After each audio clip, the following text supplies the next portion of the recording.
Did you make this? No, you buy it. Nitro Planes has them. This is a camera, huh? Yeah, that's a camera recording. Where do you see? YouTube. YouTube, huh? Yeah. Oh, they have the ones you can see. How much over does there. this cost? This one here, I can't see. How much does this cost? It's about $200. That's They're it? all ready to go. Yeah. How- But you need a transmitter. How high I can go? Oh, it can go till you can't see it. Really? They have amplifiers over there, and they've gone up to the top of Rubidoux Mountain and No filmed the parking way. lot. Yeah. This one's not that fancy, but the fancy ones get upwards of 1,500 and such. Look, lights too. Yeah, I fly it at night. At night it's easier to see. Where do you get this? Where do you get this from? Nitro Planes. Nitro planes? They're called well,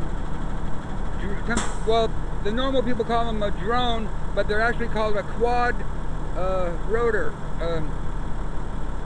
Well, it's a, what do they call them? Rotor. Anyway, it's a quad because there's four engines.